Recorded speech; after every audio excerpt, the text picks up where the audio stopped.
Good evening, race fans, and welcome to our coverage of PCA Sim Racing Series 9. Tonight it's Pro Class Event 2, live here on Podium Esports. I'm Rachel Whiteford, and with me in the booth tonight is Joe Peak. Ryan Bowers producing this evening and using cameras provided by Dougie Beard. Each of the previous 8 PCA Sim Racing series were built with a themed idea, and Series 9 is no different. After Event 1 at Road Atlanta, it's obvious this series' theme is traffic management. Traffic management in a 30-minute open qualifying and the hour-long race is crucial for a good result. Patience and care in dealing with traffic can pay off across the Season 9 Championship points race here. So let's see how the PCA Sim Racers do at Event 2 at Canadian Tire Motorsport Park, better known as Mosport, as the challenge to run a clean race will really amp up. Pirelli is back as the PCA Series title sponsor for Series 9. Pirelli was founded in Milan in 1872 and today stands as a global brand known for its cutting-edge technology, high-end production, excellence and passion for innovation that draws heavily on its Italian roots. Pirelli is among the world's major producers of tyres and is an OEM supplier to Porsche. Find out more about Pirelli at www.pirelli.com. Also supporting them, Six Sigma Sim Racing was founded in 2021 by automotive engineers as a new sim racing equipment provider. After 1 year, Six Sigma now has divisions in the USA, Japan, Australia and Europe, providing best valued sim racing cockpits and peripherals.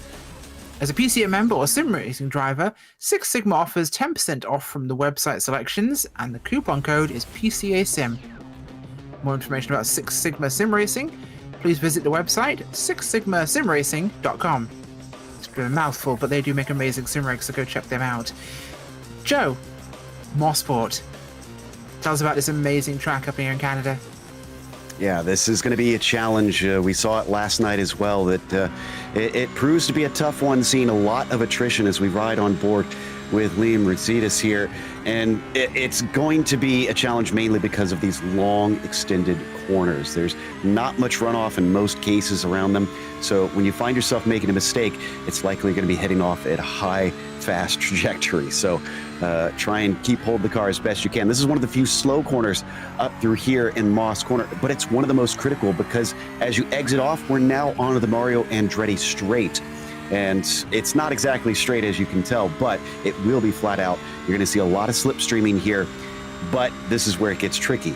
You'll have one of your best passing opportunities because of that slipstream, and yet it's not heavy braking here into the S's as we come over this crest and then right into here, long sweeper into 8, and then right back into 9, and then it immediately continues into White's Corner to end the lap as well.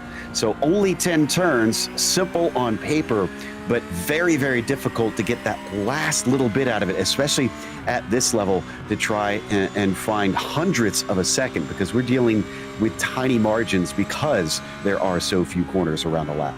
We absolutely are, and we could call this the Six Sigma Sim Racing Spotlight, if that was such a thing. Looking at Liam Ritsidis on track there, running one of those Six Sigma Sim Racing sim rigs. My God, it's just like seashells on the seashore. I struggle with this one significantly, but obviously doing well for him there as he's getting some great times here. P6 right now for Liam, the Upper Canada region driver on a home track. And speaking of home tracks, Nicky Chan is in second place right now. Another Canadian driver we have here with the Pro class tonight. And looks like he's been using every last tenth to get himself a great starting spot. Yeah, I'm seeing about 7 drivers from Canada out here today, and they'll probably really want to be doing well. This is actually, honestly, a home course for one of the owners, the CEO of the Six Sigma Sim Racing Company. So this is kind of home territory for them that Liam is going to be trying to be competing in. So hopefully he can do well and can try and represent for the company. But I talked about those small margins. I'm looking at the field here, Rachel. 1.5 seconds from first to 39th. Wow, that is incredibly tight. And with a race this tight, you know how you can keep up with that? Social media. Don't forget to check out PCA Sim Racing's social media, offering in-race reports, breaking news and announcements through Facebook, Twitter, Instagram and YouTube. To subscribe, key in the platform name and add PCA Sim Racing. God, that was a smooth segue. I love how that worked. But at the end of qualifying coming in here, it's looking like Blake Leia is going to be looking to be our pole sitter. Look at 10th place there. There's Matthew Siddle. We had some spicy work in qualifying here, and it's interesting to find out this round number 2 that the theme this season is traffic management. And we have Road Atlanta, and then we have here. This is trial by fire for these guys, I think, Joe. They're being put into the serious work here of, we're going to put you guys on all the tight tracks and see how you do. We talked about that last night as well, and I mean, it doesn't even end here. They go to Detroit next week. Oh. Yeah, so, and honestly, the traffic really did play a part because they had a massive field of 59 cars in the club class. So here with the pros, it's a little bit smaller. So I think we're going to see slightly less than what we witnessed on Wednesday here, Rachel, but it's still going to be important because it's 60 minutes, so they will eventually come around to find the tail of the field. And at that point, we could see that being one of the main opportunities for passing if they find themselves held up in traffic. If you're the car behind, you got to be watching for that and really pounce when it shows up. You certainly do. Speaking of which, let's go take a look at our starting order. We have a standing start tonight, so not a lot of time to mess around. First, Blake Leia. Second place, Nicky Chan and Michael Polasek third. Chris Braun in fourth. Rafael Amrim in fifth. Liam Ruzicka sixth. Trey Drawhorn seventh. Eighth is Alessandro Tocchio. Shea McNeely in ninth. Garrett Taylor in 10th. 11th place tonight will be Matthew Siddle. 12th place being James Huth. 13th, Chris Pies. Darren Kosnak 14th. Ergen Geralp in 15th. Dave Schwartz in 16th. Leif Peterson 17th. John Malia in 18th. Joe Stiffel 19th. Fernando Polino 20th. Rest of those positions will be up on your screen for you to look at now. As Joe, coming into the start of this, standing start, Mosport, tight twisty, descending, climbing. It's a roller coaster in a back alley. How do you start this race? With quite a bit of care, frankly. We saw a lot of drivers last night try to do that, do a good job on the first lap. It was the second lap that got messy. So you have to give space around here. And some of these drivers will have to learn how to do a standing start on a curve as well. As you can see, they go past White's corner here on this shot in the background. This will be tricky for them, so we have to see what they'll do here, but we're getting ready for that green flag. On the front couple of rows, this could be a good place to be, but it could get tricky and there's not a lot of room. This is almost like doing a 40-car field at Lime Rock Park. There's nowhere to escape. Engines revving, green flag flies. We're away for the Pro Series round number 2, and it's a slow start by some of the guys at the bottom end of the top 10 there. Had 3 wide a little bit further in the back. I believe I saw the 73 there getting a really awful start. Torchio. 2 wide for the lead there, Chan and Leia. Can we see Chan take an early lead? We've got one off on the grass there. I think that's going to be Amarim. Oh, gosh. And McNeely or Torchio, I think Drawhorn as well, gone off the grass there. Oh, contact coming through turn 3. This license point system is going to be used quite a bit. Polasek got off the track there, exiting 3. Looked to be netcode, can't tell. Chan, though, has made a good early break. He is out front here, Joe. Coming through 5B here, Moss corner, for a big kick up the back straight. Yeah, unfortunately, it looks like I think a car caught a little bit of the grass there. I think that was Lacroix, and unfortunately that spun him around. That kind of started some of that mess. So they didn't get through quite like we saw with the club guys through Clayton. But I do see everybody is still racing right now, so that's at least good news. But look at this, side by side coming into the S's. You can sometimes fight around the outside, but not when you make contact like that. Yeah, definitely not here. That's going to be a tricky one. We've got a couple more guys off there, including Drawhorn as one of them. This was pretty close to the front of our field. That was Drawhorn and I believe the Mercedes, 05 of Vazikas, yeah. He needed a good race here, and both of them going round there, coming through 7 and 8. It was 8, yeah. Oh, big problems. Vazikas seemed to survive better. He really controlled that car. Maybe that Six Sigma Sim Racing seat helped him to get a handle on that Porsche, but we'll find out there. Chan's gap widening here, 0.6 of a second over Braun. Leia back in third. They've got a good gap behind them to Garrett Taylor. And Shea McNeely, Chris Pies, as it has been a spicy start to tonight's hour-long race. We are expecting a pit stop as always, which is enforced. We've got Pies on board there. We'll see him running. He seems to be singing to himself, I think. I'm not sure. He's either talking to himself I don't believe... Does he stream? I'm not entirely sure. It might be that he's just kind of communicating. He might be streaming. With teammates. Yeah, it might be streaming. We're hearing. Now, I feel like these are going to be very crucial laps for a lot of drivers, Rachel, because the winner of yesterday's race came from 8th place. So I think just keeping it on the black stuff today is going to net you a good result. I couldn't agree more. This is exactly what I think it will take at a track like this. Mosport is a self-cleaning track. You make a mistake and you're going to an outside wall somewhere.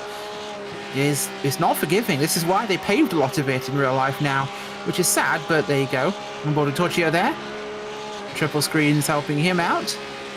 A great view there.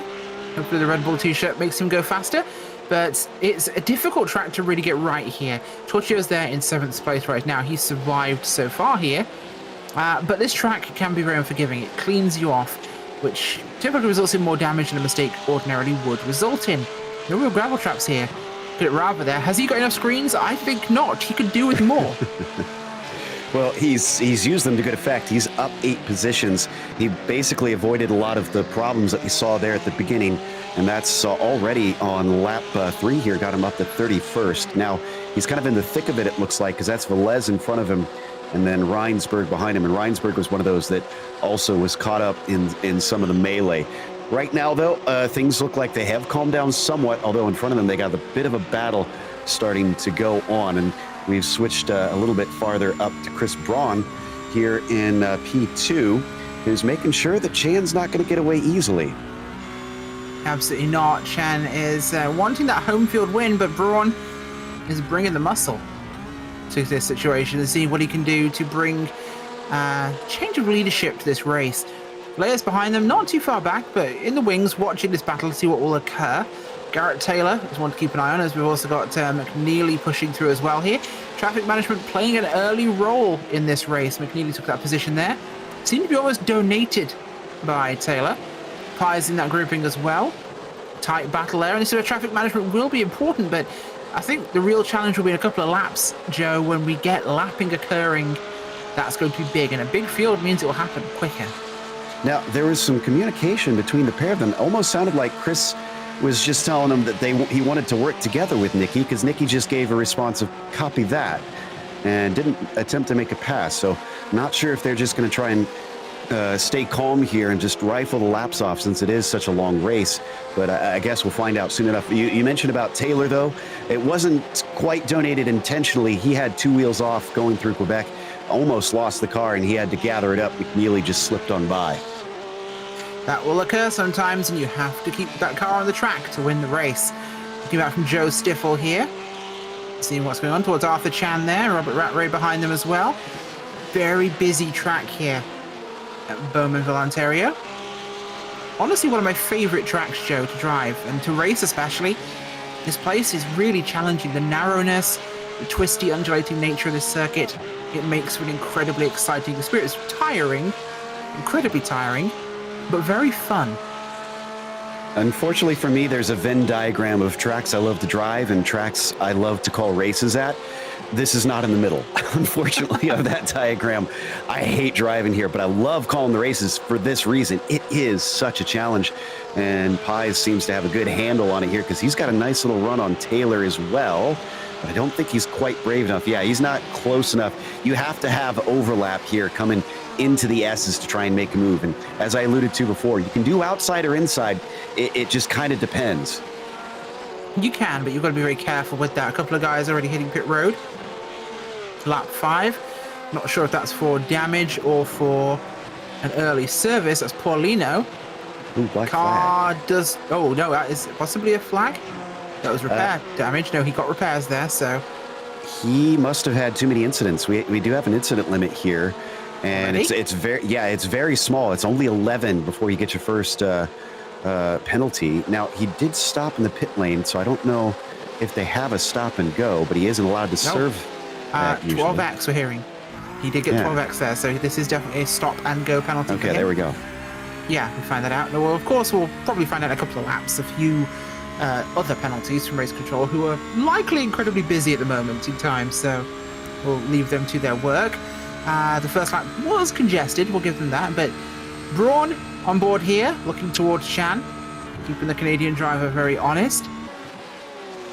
Not quite an attack range yet, but he's been about this distance. It's half a second or so, Joe, and what would you do if you're Chris Braun? Do you keep this gap 1.5 seconds to Leia, or do you push to make a pass and go away? I'd say keep the gap for now, because Blake's not really that much of a threat. 2 seconds is good enough. And we saw it last night. A lot of times passes happened when the car in front made a mistake. And many times passes were attempted that went sour because they were trying to force the issue, and the attacking car went off, and there you go, right there. Exactly like I predicted. Chris gets the lead because Nicky had just a tiny slip up. A tiny slip-up can lead to a big mistake there. And unfortunately, that happened. Oh, side by side there. Ooh, that's the two of Lear wanting his spot back, and a little bit of door checking there with himself and Nicky Chan. But yeah, big lead there to Chris Braun now, and the tables have turned. And Shane McNeely also looking excited. Michael Polasek there, looking towards James Huth on the Mario Andretti straightaway here. Will he have a chance to make a move here? He's got the draft. It should be plenty time to look to the outside here, which if you can hold it outside here for turn 7, this puts him inside, for, or straight through there, for turn 8. Huth looked like he lifted a little bit there. I think he's also Sensible. kind of in survival mode. Yeah, exactly.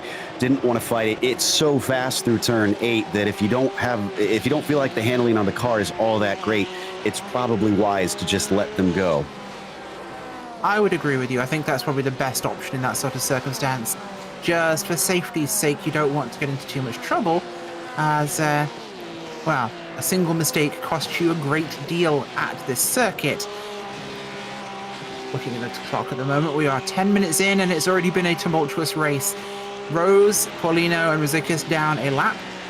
Paulino and Rizikis are out of the race. They are retired. Looking on board with Schum there. A very busy race cockpit for him. Running on VR though, so I don't think clutter will matter, as Kostnak is off there. And I've just seen Robert Rose also went off. I think he was getting out of the way of traffic in Moss Corner. Yeah, The that gaps in ends. front significantly open here, Joe. Braun now nearly 2 seconds clear of Lair. Lair clear by Nicky Chan. Torchio there from 6th place. It's starting to spread a little bit, but Torchio to battle here. Going to be Chris Pires ahead of him. Yeah, tried to force him once again to that outside, and then had to give it up and got back in line.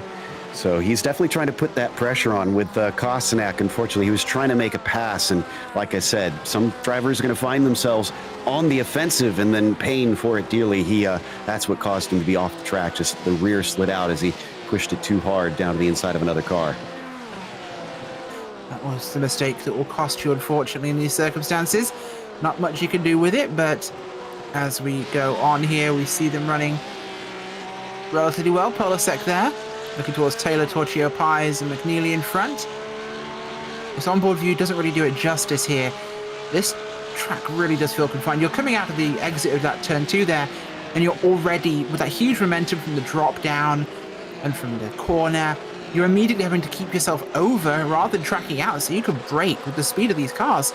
You've not got time. You are literally lining up to enter the corner as you're exiting the apex of 2.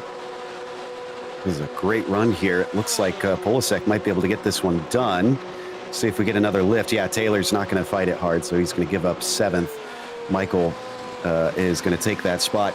You know, one thing that this track has with its old school nature that I hear a lot of drivers complain about modern ones not having is flow. And that ties into what you were talking about, Rachel, is that it's always just one corner into another. So you have to really be on it all throughout. Like you said, you don't get time to relax, and you really have to be on the line at all times. 100%. Now, try taking this track in one of the NASCAR trucks and you don't know what relaxing actually is. That is one where you lie down after a race. But these cars, far better handling than something that clunky. And it is seemingly working well for Chris Braun, qualified 4th here. And he has catapulted into a great lead, 2.6 seconds for him. Look at Leif Peterson there, up towards Dave Schwartz. Ahead of him through Moss Corner. This one still are 2 corners. It's double apex right, realistically, with a tightening exit, like turns 1 and 2. at Suzuka, I actually compare it to. Although at Suzuka you aren't running down a massive drop before entering that funnel corner. Yeah, definitely a very different beast to that one.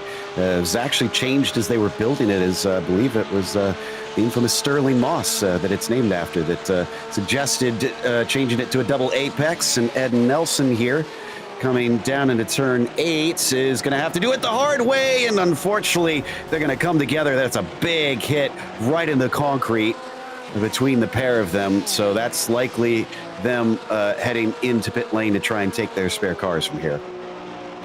Most likely what we'll see there for those guys, but as it stands, we have yet to see any of those penalties come through. We'll let you know as soon as we find anything out. But at the moment, time is looking good. Race has calmed down significantly with space here. Somehow Braun and Pies, by the way, 0 incidents. Yeah, and that is the way to do it. Give it a little bit of margin out there. I said, you know, it's difficult in the qualifying to get the last 100th. Well, in the race, you don't really need that last 100th. Like I said, worry about just seeing the checkered flag. And for Chris in that 258, it's worked out fantastically. That said, Lair is still about 3.2 seconds back. So if Chris has his own mistake at some point, he could see the lead go away. So it's not something that he could take his focus away at this point, but he's put himself in a good position for the time being. He has, and that will have to do him for now and see what he can hold for the rest of this race. A lot of time left to go. We are looking at about 15 minutes elapsed here. So 3/4 of the time here is still in the books. And the real contest hasn't begun yet. We talk about this being a traffic challenge this season. Well, that challenge is coming up soon because the guys who are in last on the lead lap, Chris Hunt and Derek Cyphers, exiting Moss. Braun is entering Moss. This is where we'll start to see the real challenge, getting through this traffic safely and cleanly. And we saw a few drivers use that traffic to their advantage when the pit stops came around as well, which we should see that window actually might be open just about now. Chris needs to kind of keep an eye on things. If he feels like the traffic is getting too thick, we did see some drivers duck in early because they saw that coming up and let their rivals stay out and get held up. Absolutely. Well, it would be a wise idea to do something like that. Okay, we found out here Paddy Patterson got a black flag for an incident which was semi-recently, actually. It's about 3-4 minutes ago. I've not found out yet about the earlier lap 1 incidents. But, yeah. Pit cycling when you go is going to be important. It's not just about lap time, Joe. When you pit is also relative to where the other cars on track are and where you're going to exit, most importantly. Indeed, yeah. And hopefully you've got somebody on the box to help you out with that. Rattray here on board with him. That is actually Joe Stiffel just in front of him. It's a battle for 14th. And then Arthur Chan also directly in front. So it's all for position here amongst them. They haven't hit that traffic quite yet, but they're going to get it as well. And that's where it's really going to get tough, is when it becomes almost a conveyor belt around Rachel, that you have no place to hide because you're into the traffic that's battling for position, but you're also battling for position. Certainly, and that's going to be an important factor here for them, because where do you get past on a track this narrow? On a track this speed-focused, it's a flow track. It's also trying to pass at Mid-Ohio, which I would be shocked if that wasn't on this season's schedule, by the way. In terms of traffic tracks, you can't get much worse than that parking lot of Ohio. Yeah, I'm going to go and check that real quick here and see what the schedule is. But Chris still at about those 3.5 seconds. And like you were saying, here's that traffic right there. And there are 1 or 2 good places to catch it. The Andretti Straight obviously is the most ideal, but other than that, maybe the front stretch kind of down through turn 4 into Moss Corner. But if you're lap traffic, like you said, it's narrow, there's not many places that you can try and get out of the way. No, certainly not. And we have, of course, Detroit. We have Indy Road. We have Road America. We have Ring and Daytona Road. So some very fast tracks coming up this season. Yeah. They'll really be able to stretch their legs out. And thankfully, some of them are a lot better for managing the traffic. The Indy Road Course and the Road America and Daytona track should probably give them some space to kind of get around each other on the oval portions. Yeah, I can see that being a big help for these guys, I think, as we now get ourselves into this meatier part of the race. Looking back from Paddy Patterson there. Of course, he had that penalty. He's down in 33rd. Leader right behind him there, so this is last place on the track. And here comes the leader coming through turn 2. Where's he going to go for the pass? This will be important. And this is not one of those good spots right now to be caught up. I don't think he's being held up yet. Patterson seems to have good enough pace that he's not really checking him up into the corners. But Chris is going to have to get a little bit closer here. He's got to look for a good exit off of Moss. That's really going to get him the pass easily. If he launches off of here with good traction, and as long as Patterson is playing nicely, he could easily overtake him here on the back stretch. As we duck back to the battle behind them, it's just a train of cars here in the top 10. Absolutely is very important to get this one right with the run. As Polasek at 10x. This could be problematic. One more and he's in trouble. Northern New Jersey driver started 3rd. He's 7th right now. He's racing Toshio up ahead of him, and the good train of cars include Pies, McNeely, and Chan. You get 1x here, which is super easy to do, and he's down pit road. Yeah, I mean, he can't afford to have a spin. He can't afford to make contact with another driver. He's got to be picture perfect from here on out. We've been seeing a few others. Ed Nelson also just served a black flag for a penalty for incident limits. So there's lots of drivers out there that are discovering that these small margins that they've left them for incidents really are going to affect their races. 100% they will. And these small margins will mount up at tracks like this. Absolutely where you will suffer some real problems if you're not careful. So have to keep our eyes on how that plays. This incident limit designed to keep these guys safe, to make them think twice before a move, make them measure their driving. PCA have always focused on safety and courtesy and sporting racing. And I will say that invariably the incidents we do see are not intentional. They are absolutely not intentional. They are mistakes. People are human. But the drive is to encourage people to be the best they possibly can be and the most considerate and sporting they absolutely could. So we do see this constant drive for improvement as there's a car in the track. Oh, God. That is going to be the 30 machine spun out there. That is awful timing. Chris Hunt sideways on the exit of entry to the final corner.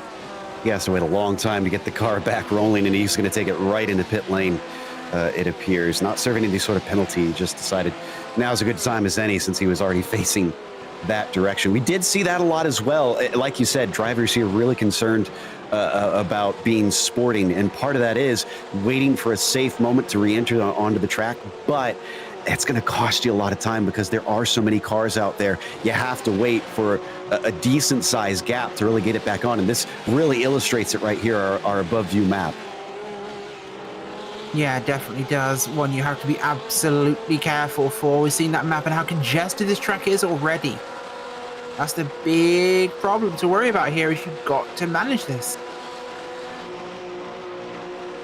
Boy, this group is just stuck together, kind of being led by Lair right now. And we were talking before we went live, Rachel, that Lair's a bit of a newcomer as far as we can tell. And again, Pro Class, this is the cream of the crop here in the PCA. And yet he came in with an incredible splash, took the pole, and is still running in second place. So watch out for that 2 car. Definitely watch out for the 2 car. That is where you do not want to be fighting, as Polasek gets that 1x. No, it's a drive-through. No, sorry. This is scheduled. This is him pitting. This is scheduled stop for Polasek. Okay. He's going to be very nervous. We've got one key information there from our, not race control, sorry, from my producer. Saying he got the X because he hit pit road. Easy mistake to make, but this is an actual scheduled stop here for Michael Polasek. 20 minutes in the pit window. But it's just going to come out hopefully in clear track, which for him I think will be important to focus on a clean race. And that's what I was going to just touch on. I'm glad you brought that up, because I think that was going to be a smart move. Unfortunately, it looks like he came out amongst Kosnak and Dennis. If he would have just been about a second faster, he probably could have gotten out in clear air. And with him being amongst such a gaggle of cars, yeah, him wanting to avoid getting that 1X, I think getting away from them is a good call. But man, Chris Pies here is going to force things with McNeely as they go wheel to wheel. We've already seen contact a couple times, and I think he had to get out of it there coming through White's corner. Instead, he's going to have to give up a position. Torchio, great job just seeing that unfolding and taking advantage as soon as it opened up. Definitely, definitely. Really got to manage this one and be very, very switched on. This is a three-dimensional race. You have to be aware of every important direction here. So we'll hopefully see people thinking about pitting in the near future. Although Braun's gap is now nearly 4 seconds, Joe. That is significant. Yeah, he's been kind of chipping away, pulling away from Blake bit by bit, which I'm sure Blake's probably pushing as hard as he can as well. And boy, things are not over here in the Moss corner. A little bit of a look from Torchio on McNeely. He got one, he got a taste of it, and now he wants another. But that was a bad exit. Like I said, you really got to worry about the exit and not the entry into Moss, just because it's such a long, flat-out straight here up the Andretti. Very much so. Got to be incredibly careful about how this race progresses. Make sure you aren't putting yourself in a bad spot here. 73 there, getting a great run. Looking at Torchio here. Got a car pitting in ahead of him.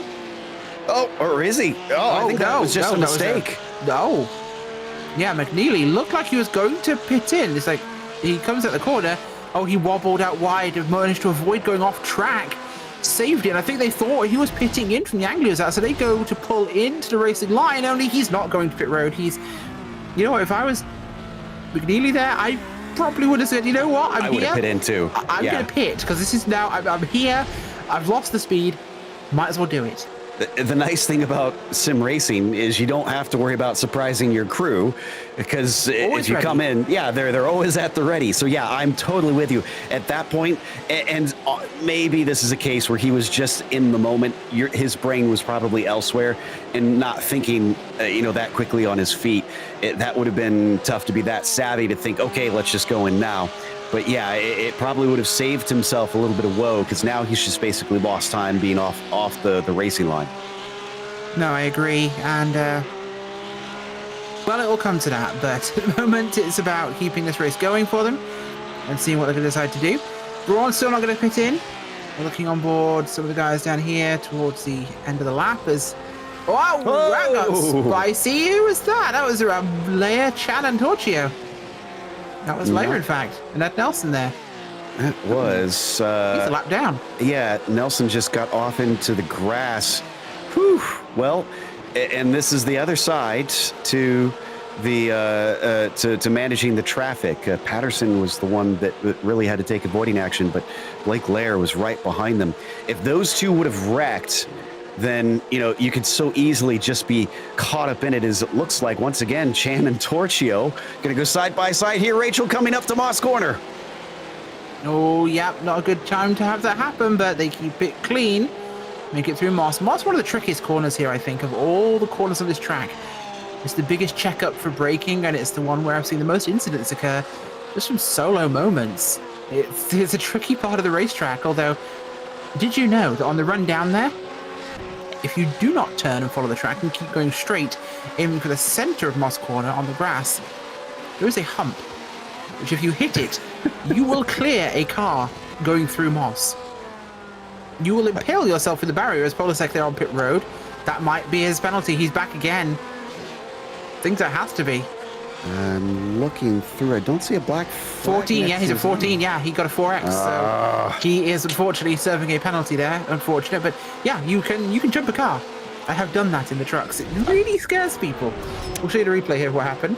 I was going to say, I'd ask you how you knew that, but I think I know. And yeah, look at this. Oh, whoa, that was netcode. That has to be netcode. Oh, gosh, that's a big hit. You saw the car jump, though, sideways. Like that wasn't natural. So that's what put Polasek in. And I think that was a car that had not pitted yet, actually. I think that was the car that he came out behind. Weird. You see that twitch? Yeah, and that can happen coming into that corner because, like I said, there's very little braking going into there, so you're kind of trail braking on your way in, Rachel. And when that happens, you can lose the balance of the car so easily at those high speeds. So that's probably what that twitch was, is just he felt the rear going out, overcorrected, and good night. I agree. I think that's most likely what we saw there. So, unfortunate there, but it is at certain times going to be the case we experience as the race will go on. That was unfortunate. I think Polasek has retired from that one. It's not his day. Braun's gap 5.2 now. That was Kosenak, just as a heads up, in the 190 involved in that. Sorry, go ahead. Oh, Paddy Preston has another penalty there. Unsafe re-entry at 26 minutes 31. We'll be down pit road again for that one. But we've got 1.1 seconds between Leia and Torchio. Torchio's worked his way up here from 8th to 3rd now. Great run from him. But he's not dropping back. He's gaining time, really. Pies as well, 13th to 4th. Oh, there's a car just around spun. Leia, yeah. And this is what I mean about how dangerous turn 5 is. Because he comes in, gets a little wide.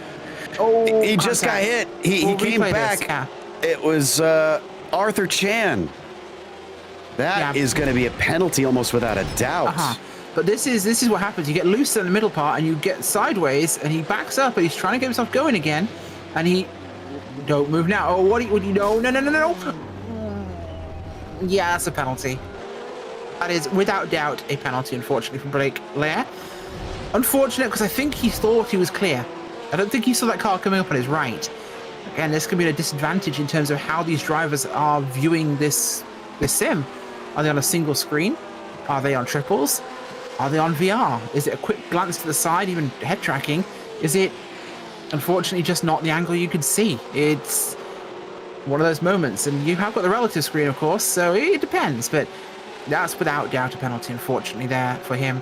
And I believe Patterson has retired after that penalty, so that'll be the end of his race. We're seeing a real challenge today, I think, Joe. Yeah, it seems like drivers have got to try to minimize the mistakes, be wary of what's happening around you, and keep your wits about you. There's a really leery slide, unfortunately, for that too, and he actually also had a meatball flag because of it. He's come into the pits, and I gotta assume he's taken his spare car because of that, but I would not be shocked if we saw a message from the stewards on a unsafe re-entry. Darren Kosenak also had a black flag just now. Wonder if that was due to the incident that we saw with Polasek.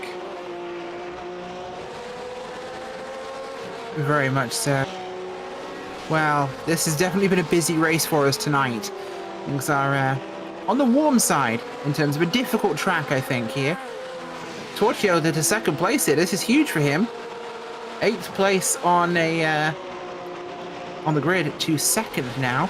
Oh, we got one off the track there. Who was that? Was it a lap car? I can't quite tell. They did just tow their vehicle, though. Kosenak has been black flagged for that incident, by the way, so we have the answer to that one, unfortunately. As, yeah, the race is... Oh, Eisenring just went off in turn 2. Nothing much to do with the race there, unfortunately. We'll take a look back at that one. We'll see him there, but that was a big slide. Just lost it on his own. As... There's a 56 there. 14. On board with Schwartz here. Golden Gate region driver in that 15 car. 8th place for him, starting 16th, up 8 spots here. Huth ahead of him there, along with McNeely. So this is top 10 fighting. And the race is really close up here, Joe. Yeah, this is kind of being led by Taylor here, all these drivers. Ooh, Chris Braun just pitted in, interestingly. So we'll see where he comes out. So breaking it up at pretty much exactly halfway, while others carry on.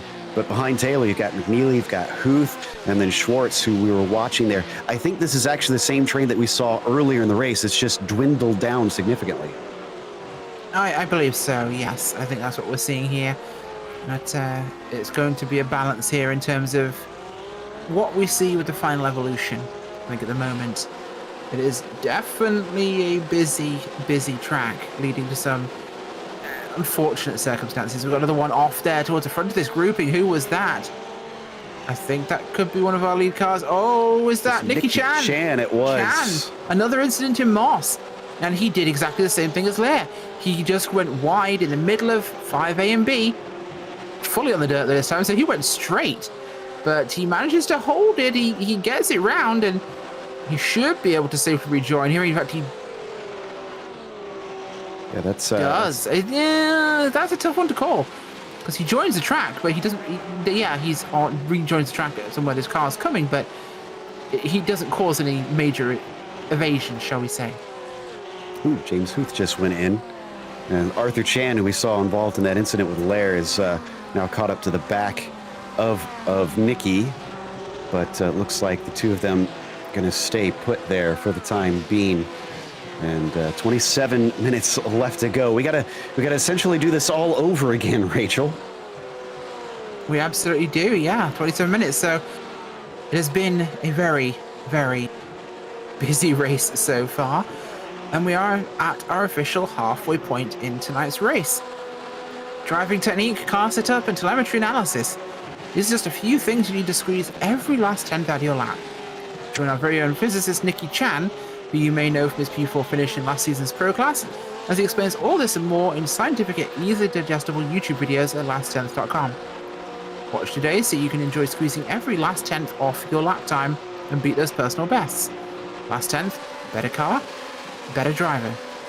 We'll take a look at our rundown here. It's right now Torchio leading the way. I believe we've had a pit stop by your race leader, Braun. We'll have to see how that one actually plays through. I believe it was a pit stop for him.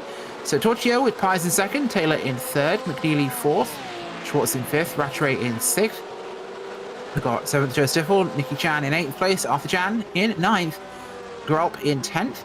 Then we have Peterson, Huth, Eddie, Drawhorn, Braun, Mulbauer, Lacroix, Velez, Siddle, and Amram, your top 20. See the rest of those on the screen there, but I tell you what, we got the right time again to do a run through because it's pit cycle time, so everyone's going in as I'd like to see where this will cycle back out again because we've seen a very tumultuous race.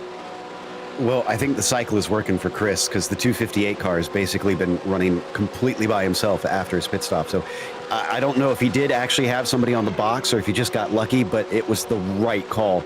Absolutely, as we watch this battle coming into turn 8. We've seen this story before, but between Pies and Torchio, I think they're going to take it wiser. This is for the lead of the race, but not after pit stops are going to be done. No, I would agree. It's definitely going to be an interesting balance with how this one plays. But Braun's 13th right now. We'll see where things cycle back for him. But he had a good time gap, I think, to Torchio and co. So things should be good there. Looking at Braun. I don't see an instant readout on him, unfortunately. I'm not getting the details there. But we have a couple of guys who are still clear, including Pies, I believe, who are still clear. Braun was on 0 incidents as far as I'm aware. Traffic has been playing a part between McNeely and Schwartz. Been holding up McNeely in a big way here, and now Dave has been all over the back of him for most of this lap, up ahead of him. Oh, excuse me, it was Garrett Taylor. Actually, maybe it wasn't lap traffic. I wonder if there was a problem with Garrett that has backed him up into them. So some strange goings on here for just at the bottom of the podium places. Exactly. Well, we'll see where they cycle through with this one. We're expecting pit stops from the majority of our field still to come. It's been a very busy race. We've gotten 29 laps in so far, so it's a very long race, really, in terms of laps around this track. Because it's such a short lap, 1 minute 13 in terms of a lap time. So it really does make this a very, very, very long race. McNeely hitting in there. Some front-end damage, possibly, as well. So this might be a scheduled stop, I think. Yeah, I wonder if he's going to take that spare car. I'm watching here to see if that number ticks up. I wonder if he even is aware of the damage on it because he was running really good times there. So we're watching on board with Drawhorn here, and I'm not seeing Shea take that spare car. That's interesting. There it is. Okay, never mind. It has popped in now. So Shea is a fresh car in the 312 and actually going to exit what looks like maybe third of those who have stopped. It's looking good for that 312 machine. Certainly will there, as Torchio actually side by side here for your lead. With the 14 machine of Pies, so this is battle for the lead, at least in net terms. Pies will come through, but will he get crossover? No, we'll wobble from Torchio. Pies takes the net lead. I think this should be for second place, most likely, unless they're holding each other up doing this fighting here, because we have seen a couple attempts by Alessandro already, and Pies is, by Chris already on Alessandro, and that could have cost them a little bit of lap time. So I don't know if those behind them were kind of making up on that. Looks like Nicky Chan is now in.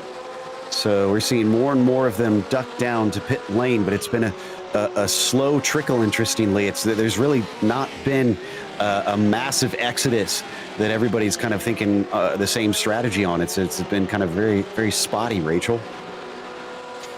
Definitely has. So we've not really seen a consistent trend here with, I think, how this runs. So it's going to be interesting to see when we do see you guys go. I think a lot of people are running to the end of their tank rather than a halfway point here. Leia has picked up a black flag for the unsafe re-entry at 29.16. So unfortunately, Blake Leia, sorry, will be getting that to stop there. Oh, I'm loving this. Look at this, the split screen there. Pies and Torchio back to back, on track and on camera. That is a fantastic shot. I love that. Didn't even know we could do it, but that looks great. Does orange make you faster? Is that what I'm missing? Maybe here? it does. Maybe orange does, but Pies is wearing red, so... I mean, actually, to be fair, one's wearing a Red Bull shirt, and the Red Bull is chasing the guy in red. There you go. Coincidence? I think not. Well, I'll pick up my tinfoil hat later. So these two chase red things. This is fact. Yeah, there you go. Oh wow, no. Sorry. Pies just made a mistake. He's gone around. Yep. On 5 again, Moss. He got loose in the middle portion again on those rumble strips, and round he goes. There's a scowl on the camera there. I want to apologize to Chris Price there, because our producer is a bit of a sadist.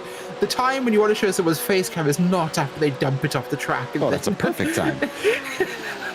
I mean, I like it, but I don't think he will. That's what he signed up for, right? Exactly, yes. It's our viewers that matter, and I'm sure you would like to see that, so... yeah. It's a good job I never ran with any kind of camera when I was racing, because the faces I make when some sort of crash happens would be unsuitable for TV. All right, well, this bumps up Schwartz and Taylor to now a battle for second. Torchio now doesn't have anybody to worry about, just needs to rifle off the good laps before he takes his stop. Ooh, Pies is pitting in, so a lot of drivers affecting their stops. Arthur Chan, Geralp is pitting, so it looks like this might be close to the end of the pit window. But man, how many have we seen now, Rachel, into the Moss hairpin that have lost it? It is such a complex corner. You kind of touched on it earlier. It's got a compressed braking zone, you can see as they come down in. So that shortens the braking, making it even harder. And then there's that blind crest in the first apex that puts you off. And then, like I said, a second apex where you're having to try and turn the car, continue to brake, and get on the throttle as early as you can. It's just the worst combination of everything put into one corner.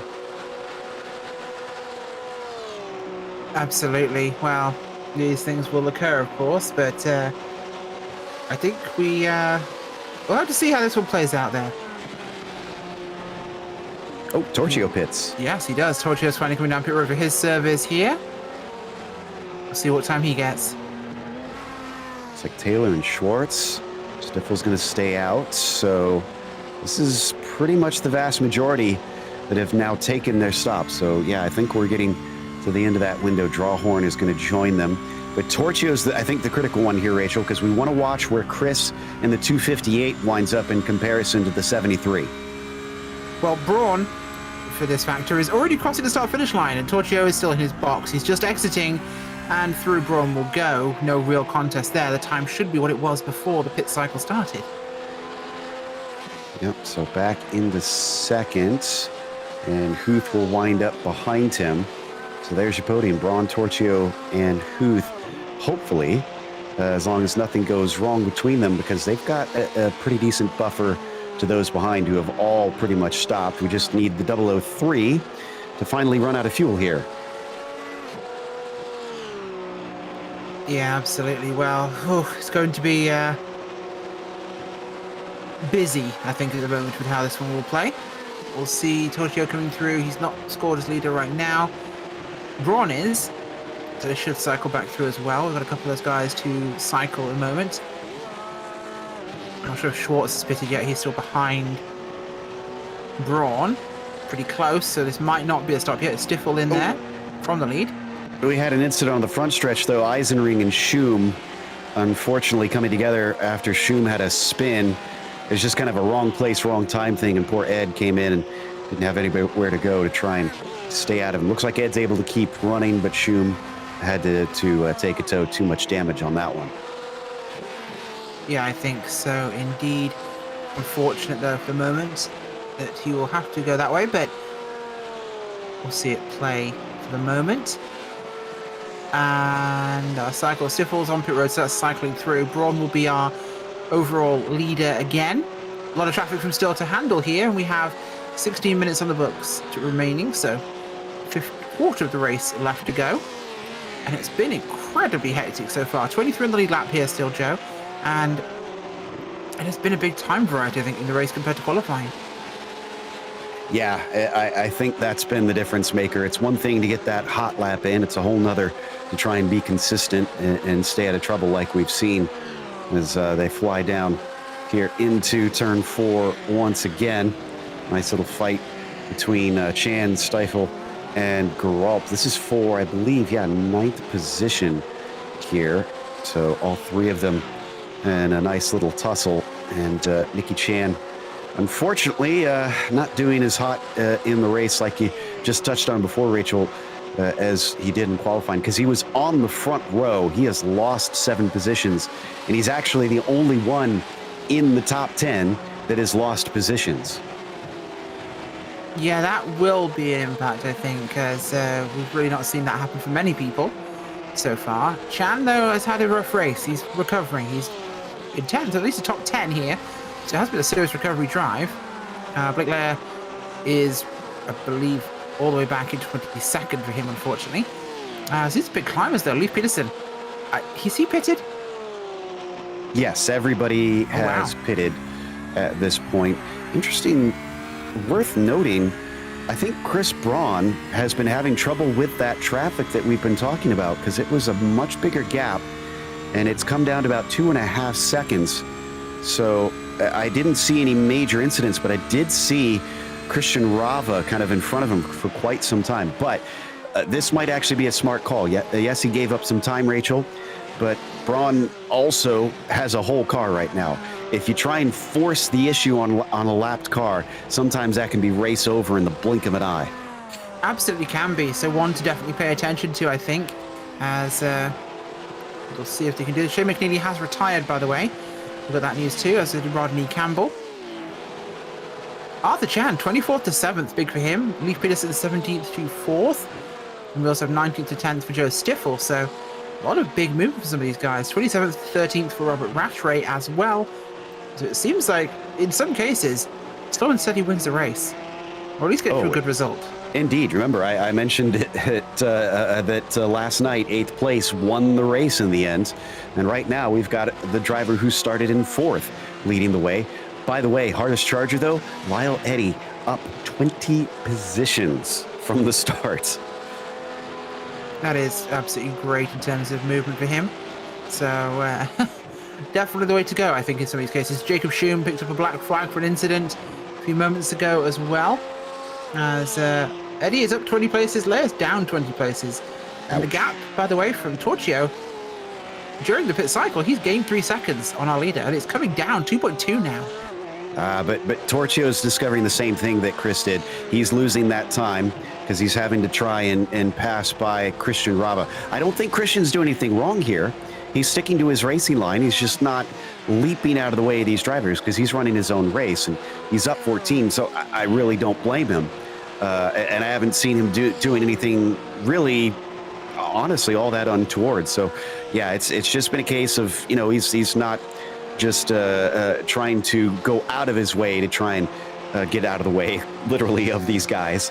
It hurt Chris Braun, but now it hurt us, Alessandro Torchio. So we have that phrase that we like to pull out every once in a while: traffic giveth and traffic taketh.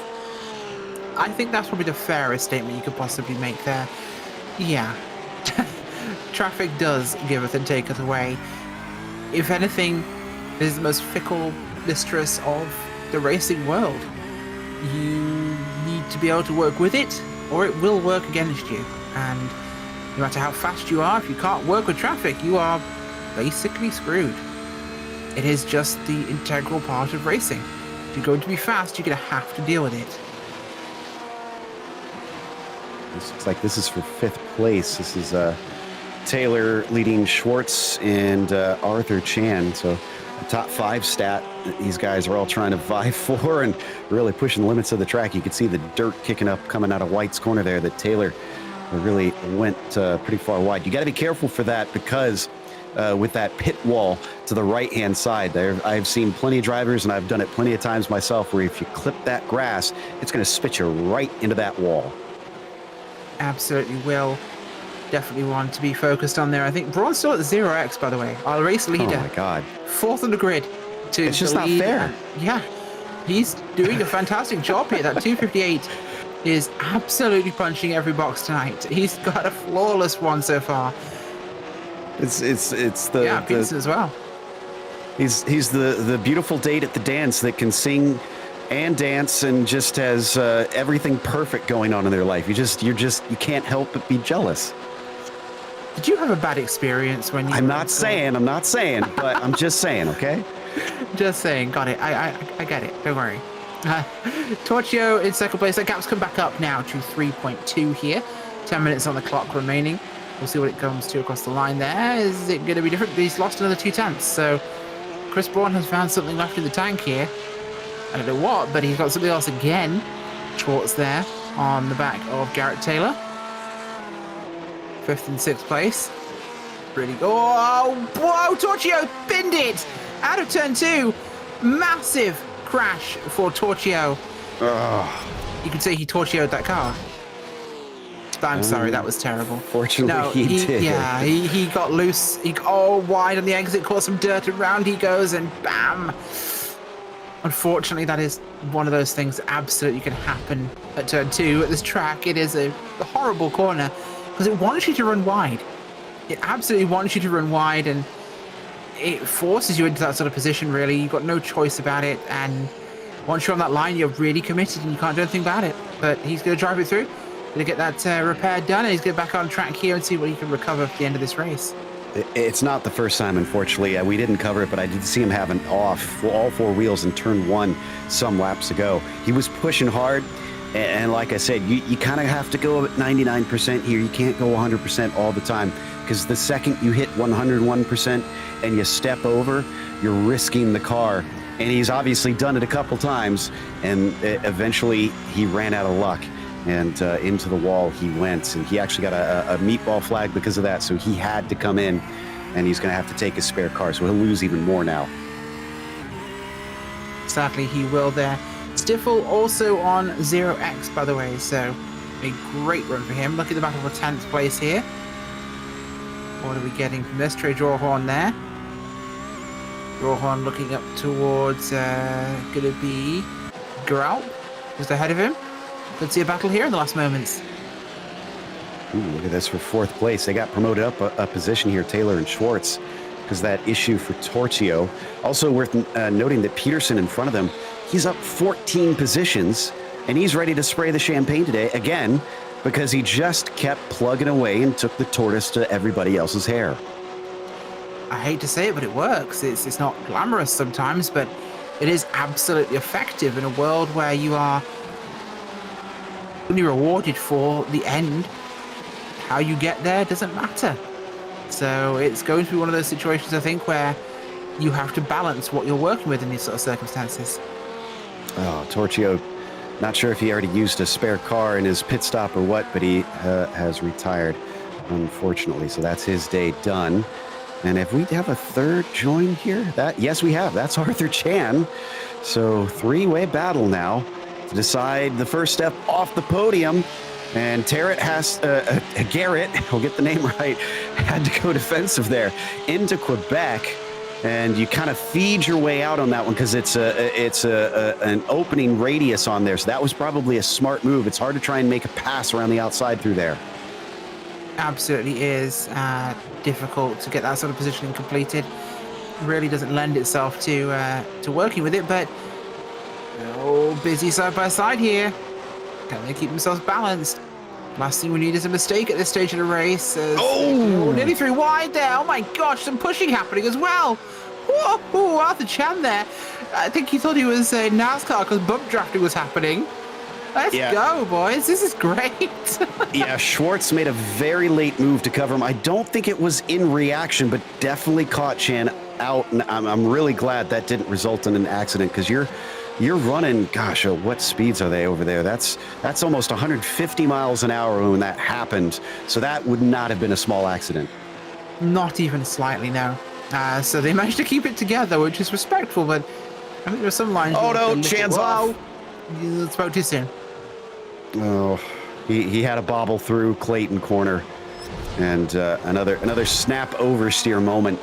You talked about the paved runoff through here. You'll see why they now have the paved runoff in the real world, because I'm glad they still have this grass version in the sim, because I want drivers to be punished for mistakes. In the real world, I never want to see something like that.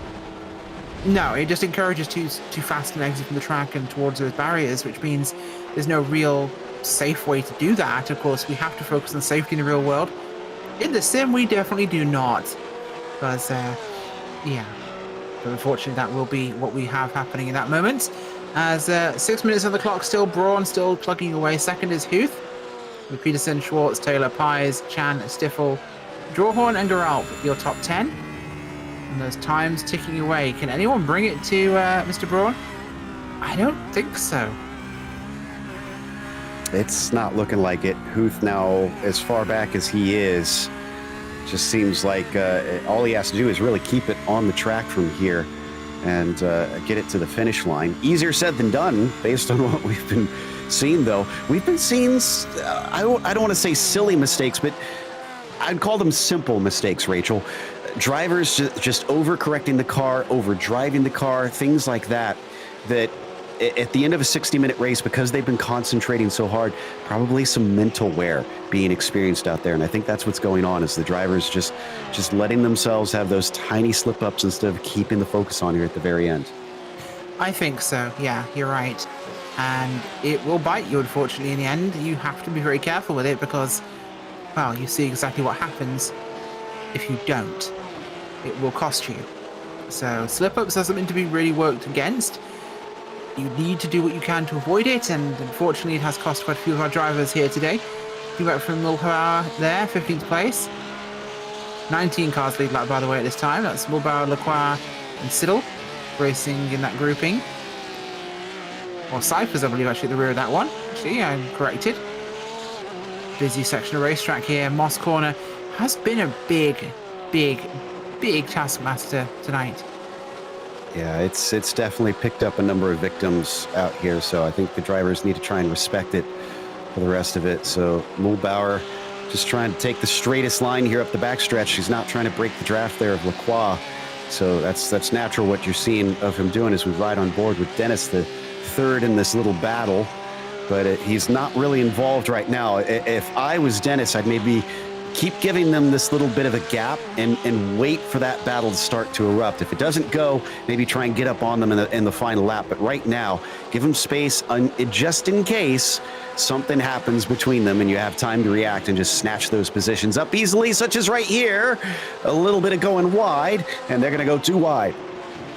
Oof, yeah, timing is everything, and that's one of the spots where you don't necessarily want it to happen, but we've got that there. We kept it clean, though, the important part. Coming through now. Chris Pye is in 5th place. Got that spot there from Garrett Taylor. So it was important to him, but Pye's not great qualifying. 13th place now to 5th at the end of the race. He struggled given his speed elsewhere.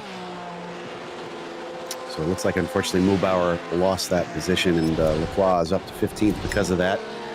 So is this a pass for Chris Pies here? Yeah, this is on the 5.29 of Taylor, so just had a nice slipstream, a nice exit, and he had the inside coming up into turn 8, and it looks like he was fully passed by the time they got into the braking, which I'm sure he was happy about because that made life just that little bit nicer. I think it absolutely did, yeah. Hopefully nothing too bad for them, but just keeping it balanced for them. Getting through, though, into these final moments of the race. Stiffel there, 8th place. 19th on the grid today for Joe Stiffel. He's worked his way through very hard, as he does have some traffic ahead of him. Chan Taylor. Still 0x though for Stiffel, which is fantastic. 2 laps left here. So we're really into the money moments as they're going to cycle us about traffic. Can he work on that 000, Chan? Guess we'll find out soon enough here. These guys definitely in a very close fight. And Nicky, unfortunately, as I mentioned earlier, one of the few that has lost positions up towards the front of the fields. It seems like mistakes, unfortunately, are really going to cost you, because otherwise we'd see more drivers up at the front that have that red down arrow next to their name on our timing and scoring, but not so on this situation. And just kind of stalking them, Trey Drawhorn, again, doing what I talked about earlier, of just waiting patiently as, they gained a position. That was Dave Schwartz that they just went by. That was for position. He was off the track. Yeah, he absolutely was, so that's unfortunate timing for them. Got a replay for you here. See him run down. Is it another turn 2 catch someone out? No. Looks like we're back. Looks okay. 2 wheels off, 2 wheels off. That's it. 2 wheels. Oh, and he spins it to the inside. Bam. So, this track is treacherous, I gotta say. Yep, you can see there's so many pitfalls and ways that it can go wrong, but we'll see if Chris avoids the last of those pitfalls here, because he's already taken the white flag. Yeah, definitely has, which will be huge for him there. Can he get through now without any issues or an X? Because he's had none, which is a huge achievement to a track like this with so much. Oh no, one incident, he's lost it. No, the race is over. Doesn't matter if he wins. he's screwed it up now. 1X has ruined his race. That's it, done. We don't care anymore. No, I'm lying, we do care. A flawless race, realistically. 1X is frankly miraculous on a track like this, although I believe Stiffel still is on 0.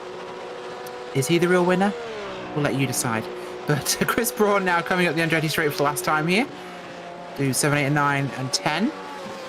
Take the victory here at Mosport. James Huth behind him as well. Great one from him. 12th to 2nd as an extremely high attrition race has cost us hugely. But a huge benefit to other drivers is across the line. Chris Braun will come to the Northeast region. 4th place to the win today, with James Huth coming across the line 2nd. Leif Peterson, 17th till 3rd. Incredible. And I think things are not over here in this battle that we were watching before. Chan still has Stiffel and Drawhorn, but it's going to take something desperate. None of them has it in them, so they're going to finish as they were. Whoa, what was that there? That was a very busy activity, I think, there. But they're getting a punch from behind there. Yeah, a little bit of a tap, but they're making it through here. No major dramas. Yeah, he was side by side and just was slow out of the corner. Kind of don't blame him. Everybody got away with it.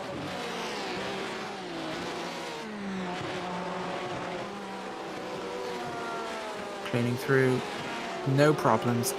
Well, we are going to take a short break here. We will be back after that with your post-race results and interviews, so don't go anywhere.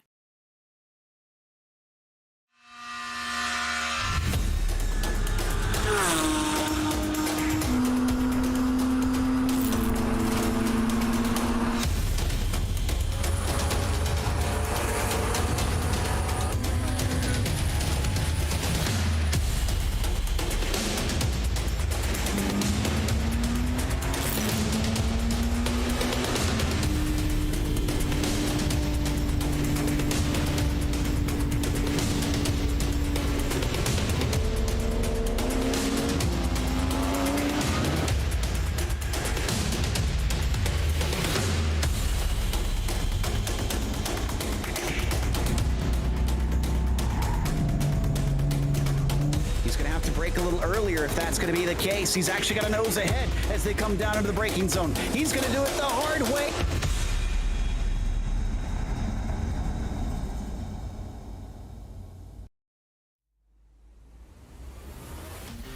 Well, here we are back at Canadian Tire Motorsport Park, and our post-race results are as follows. Chris Braun with the win today, with James Huth in second place, 7 seconds adrift, and Leif Peterson in third. Chris Pies with a massive recovery drive back to fourth place. Garrett Taylor with fifth. Nicky Chan recovering to sixth place after his own incidents. Joe Stiffel, 0 incidents, the real winner, seventh place. Trey Drawhorn, eighth place, and Ogren Garrell in ninth, with Dave Schwartz in 10th. Leedy is going to... Go ahead. Go ahead. So Leedy was 11th, and Robert Rattray was P12, as John Malia was 13th today. Siddall managed 14th, as Robert Lacroix managed to get 7 positions up into 15th. Cyphers P16, and then Mulbauer with his late incident, a little hello from his rival, was 17th. Lair started on pole, and those penalties, unfortunately, and mistakes only gave him 18th. 19th was the last one on the lead lap with Velez, and Eisenring, Rachel, was 1 lap down in 20th. It was indeed. Rest of the results up on your screens, and we're going to hopefully have a chance to chat to some of those drivers in just a second. But we have Mr. Braun already. Chris Braun will be chatting to us now. Chris. Hey, Rachel. A very busy race tonight from what things look to be. You had a very congested start, shall we say. Some good battling, and then it seemed to be clear sailing with a difficult track. Yeah, I got a little lucky. The front 3 cars parted ways, and I got through. And from then on, it was open for me. Open track. I pitted at the right time. when I got out of the pits, it's more open track. So everything worked out for me tonight. I couldn't be more. I have no words. There's a lot of work. This is hard. This league is very competitive, and I practice a lot this week, and this means a lot to me. So, yeah, it's pretty amazing. It certainly seemed to work out well for you. Obviously, this being the season of traffic management, how does that work for you? Oh, I think I like it. I mean, it's a little bit of luck that you don't get into people, but with the pro class is amazing, right? We're able to race wheel to wheel. We trust each other, and we give each other room. So I love it. I love the full grids, and I hope there's more on the grid in a couple of weeks. Certainly hope so myself. Anybody like to give a shout out to or thank? Oh, a lot of people I'd like to thank. I'd like to thank people I shared the podium with today. James and Leif, couldn't hang out with a better group of guys. They put so much into the PCA sim racing, and they're just amazing people. I'd like to thank Nicky Chan, because I was struggling this week practicing, and I called him up and I said, "Hey, help me out." And I sent him my telemetry. He gave me 5 pointers, and that's kind of what I got, that last tenth that I needed, and that pushed me over what I needed to win the race. And lastly, I'd like to thank my wife, Stephanie, for putting up with this hobby and supporting me. And yeah, that's all. So you're saying you got a last tenth from Nicky Chan, is that? I got the last tenth out of Nicky. Ah, yeah, there you go. Well, thank you for helping him out with the plug. Chris, thank you for joining us. Congratulations on the win tonight, and hopefully we'll see more of you this season. Thanks, Rachel. Thank you. Well, that is Chris Braun coming home with a win today, as we'll get a chance to chat to James Huth coming home in second place. He's with Joe. Where did Joe go? Joe's in the interview room. I don't know why I put Joe down there. Did I move him? Where did Joe go? I think I got unfortunately shuffled off to another plane. But James, man, congratulations on a second place out there today. We saw so many drivers succumb to attrition out there, and I'm sure you're no exception on being aware of how this track just gobbles up drivers. Did you try to run it at 9/10 instead of 10/10 today? Yes, absolutely. Me and Leif both just looked at the crowd. We knew we were similar in pace. We knew the people around us were. We knew we'd get through 1, 2, and 3 and get into single file. And all I did was attack one driver here and there to see if I could get some sort of a pass going, and we were going to slow each other down. And we stopped, and we both just ran 14 flats the whole race and let it come to us. If you overdrive this, it does bite you in the end. So we just sort of conserved tires, ran 9/10, super comfortable, had a lot of fun. It was an easy race. Never expected to be in second. There's much faster drivers, but a lot of us were much more reserved and careful, and it did pay off. Very clearly. Now, we were a bit surprised at the pit strategy. We're used to things where drivers tend to try and go long for the most part, but this was all mixed up. There were drivers pitting at all sorts of times. Do you think that was maybe to do with the traffic, or what? Were you surprised at the variety of strategies out there today? No, with a field this big, you've really got to play it smart. And I saw Michael Polisek jumped in early to get a good lead out, but then that was going to put him in back of a lot of traffic that he was quicker than, including myself, and it took him a while to get back around everybody. I looked up in front of me, and 4th, 5th, 6th, 7th, 8th were all just getting ready to fight, and they were bunched up, and I said, that's going to be 2 laps, and these guys are going to lose a second and a half in these 2 laps. I'm going to make it up in the pits if I go now. When I come out of the pits, I'm going to be in back of some pretty quick people that are mid-pack, who are no slouches. I'm mid-pack, and I'm going to wait for them to pit. I'll have clear sailing, and Lee followed me in the next lap. We both laughed on the intercoms and said, nice choice. We came out really good. Yeah, that worked out beautifully for you too. Now, you mentioned trying to respect the track and use that to your advantage to get a good result, and it worked. Are you going to carry those lessons over to Detroit? Because I think it'd be a valuable lesson to carry over. Well, there's a reason I've got the nickname Gentleman Driver, and I really, really respect the person in front of me and the person in back of me. These drivers are good enough to be where they're at. So I've got no problem giving them respect, giving them room on track, and it just makes for a much more fun, exciting race. I had no idea I'd ever come in second on this. I was thinking 14th, 15th would be good just to hold my own. That's a proud achievement. This is above and beyond. Well, again, congratulations, James. Who helped put you on the podium today? Well, we got to thank Six Sigma and Pirelli for getting you guys involved and getting our coverage all done. And it's just wonderful to be a part of this league. There's so many names, you can't mention them all, but the drivers who are helping everybody out in the EDE sessions and the practices, I mean, these are some of the top drivers out here, and they're giving their time to drivers who are looking to gain a half a second. And that's really nice of them. I appreciate all them. Great stuff there from James Huth, second place here today. I'm going to step aside from Rachel's claw machine so they don't get moved. And Rachel, who have you got? The claw. Sorry, I have Leif Peterson standing by with me right now. 17th to 3rd, Leif, a huge jump. Yeah, everyone was kind enough to get out of my way, so I want to say thank you to all my competitors up front. Well, it seemed to be that for a lot of them, it wasn't a choice to get out of your way. It seemed to be a very busy race, let's call it. What was your strategy going into this? Was it to play it safe?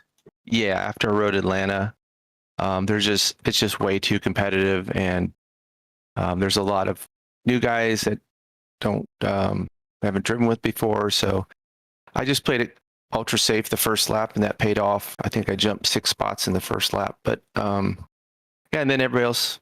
A lot of the fast guys up front just kept running into problems. I just saved my tires, tried to save fuel, and was very pleasantly surprised when I came out of the pits, and I just kept climbing up the order. So I just followed James around the track. I thought I had something for him, but we're on the same pace. We both had the same strategy, just run our safe line, finish the race, and yeah, it's worked out for us. One of the best strategies to go for. Run your own race, don't care about anybody else. Leif, who makes it happen for you?